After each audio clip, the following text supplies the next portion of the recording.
Hello everyone.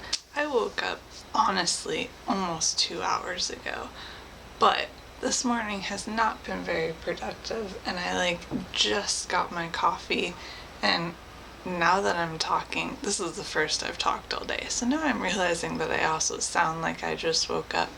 But here's hoping this goes well. This is going to be a review of Shadowhunters Season 3, Episode 14, A Kiss from a Rose. We start off this episode with Jonathan, who is in the apartment, and with Clary, which we find out is actually a Seelie. And I remember watching this episode for the first time and being confused because something was off. And I feel like it's very obvious pretty quickly that Jonathan is either imagining this situation or something. I do think when I first watched it, I thought that it was like a dream or something like that, not that it was a Seelie, but that is very interesting. And it's interesting that apparently they lend out Seelies and you can just ask them to do whatever you want. I absolutely love it's a small moment where Luke brings Alec the books from the bookshop because he thinks that it'll help. But I love that, I love Alec being head of the institute, and Luke, werewolf, he's not even head of the pack anymore, but just bringing Alec information, helping cooperation between Shadowhunters and Downworlders. It makes me happy. Magnus goes to Lorenzo. He wants help getting his magic back. I do find it interesting that warlocks can apparently just give other warlocks magic if they want, and it didn't seem to affect Lorenzo's power level at all. That seems like a super weird thing to me, because it feels like if you give someone magic, then it should lessen your magic, but Lorenzo didn't seem concerned about that. I don't know. I don't know how I feel about that. That just seems weird from a magical perspective. How does this work? You're giving people magic, but you still I don't know. But I also felt kind of dread the first time I watched it, because that's the kind of thing Magnus going to Lorenzo and just happening to get some magic again gets too easy, so you know that something bad is going to happen. During all of the ice skating stuff, all I could remember was the behind the scenes videos where Kat and Dom talked about how in reality it was reversed, and Dom knew how to ice skate and Kat didn't and kept falling down. I don't usually have this problem of thinking about behind the scenes things while I'm watching, but for whatever reason that was the only thing on my mind while I was watching the ice skating scene. I just kept thinking about how Dom actually knew what he was doing and Kat was the one struggling. Jonathan continues to be creepy and pretends to be Jace, and luckily Clary realizes it's him super early, because when he took Jace's place, I had a lot of anxiety about what exactly he would try to do, because again, he's Clary's brother and he's posing as her boyfriend, blah blah blah. But I was very thankful when she realized who he was pretty quickly. He does still kiss her, and Clary is rightfully freaked out by that, but I was very glad she at least knew what was going on, because I feel like it would have been really distressing to watch that scene if Clary didn't know who he was. But then we get the moment where Izzy, Jace, and some other Shadowhunters, I think, show up, and Clary freezes and can't capture Jonathan, arrest Jonathan, I don't know the right word to use there, but she can't do it. She can't draw the rune. She completely freezes and she doesn't know why. And it seems pretty obvious to me that the reason is because of the rune that connects them, but it's a good plot device. It makes things interesting when the main character can't even do anything to the villain. So there's a moment where Underhill is helping Alec sort through information and like books and things, and it's a small moment. Underhill doesn't really do anything in that scene, but I like just have so much hatred for Underhill at this point that like watching that scene infuriates me, and I can't even talk about it because the reason why I don't like him is in a later episode. Like, it hasn't even happened yet, but yet.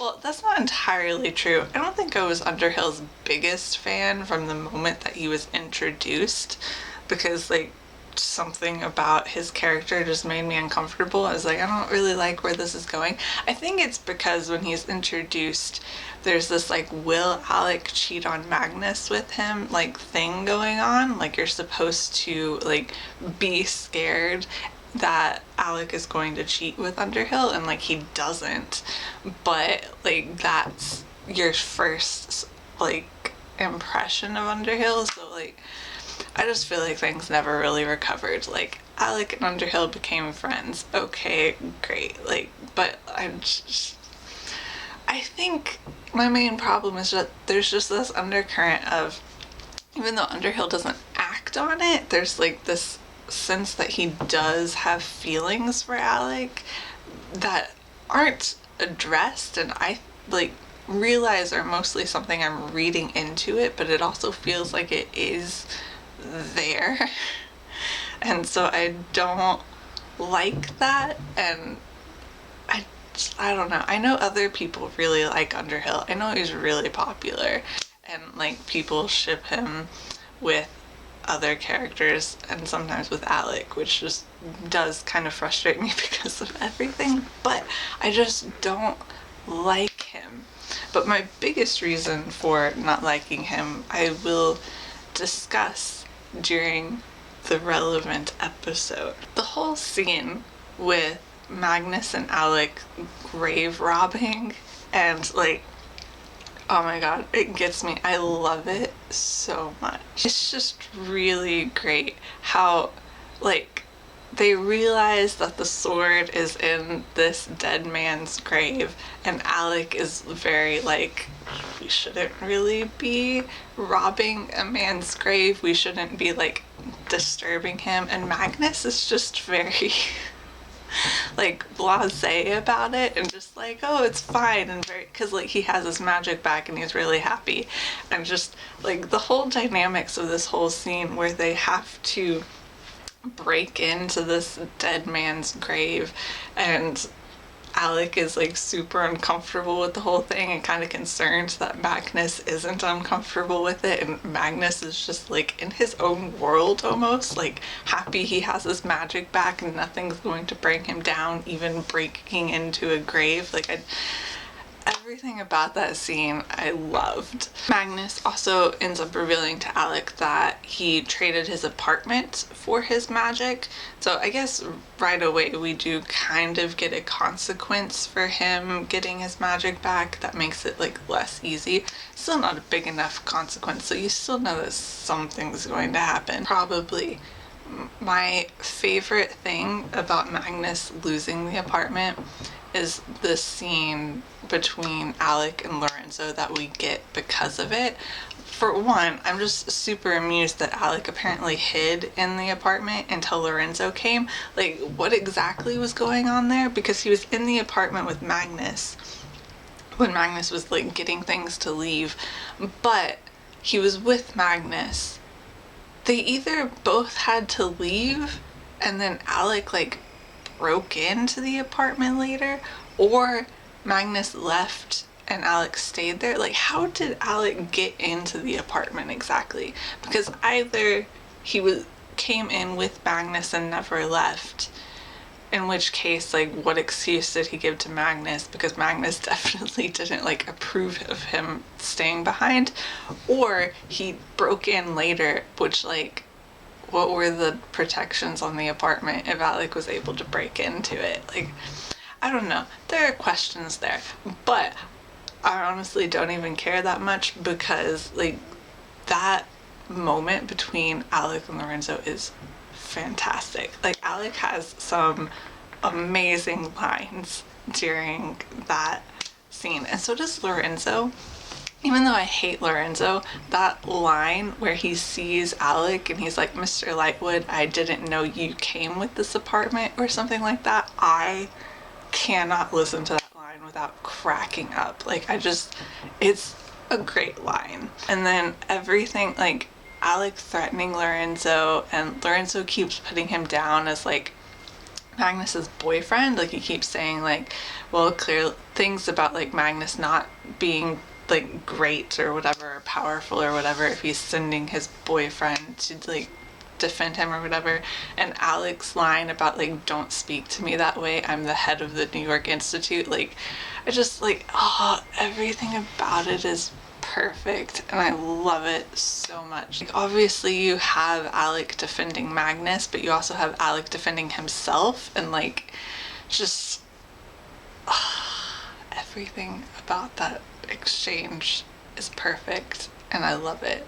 And honestly, Magnus losing his apartment is worth it just for that scene alone. The episode ends kind of with, like, two big cliffhangers. Well, I guess Clary being unable to, like, apprehend Jonathan or whatever is also kind of a cliffhanger, but feels less noteworthy in comparison to two other things, which is Magnus makes a portal and then gets a nosebleed, which is kind of unsurprising because, like I said, getting the magic back, you know there has to be bigger consequences. So unsurprising, but also distressing at the same time. But then second, Izzy is inspecting, what's the word I'm looking for? Greenlaw's body, looking for something. She's looking at Greenlaw's body and she finds something, we don't know what, in his body that's obviously connected to the heavenly fire things. And that's exciting. But I will talk about those things when I talk about future episodes. So I think that's everything. I haven't drank that much of my coffee. Well, maybe I've drank more of it than I thought I had. Well, I'm gonna go continue my coffee and finish waking up. I think my voice has gotten better over the course of this video, so that's good, I guess. And I will see you guys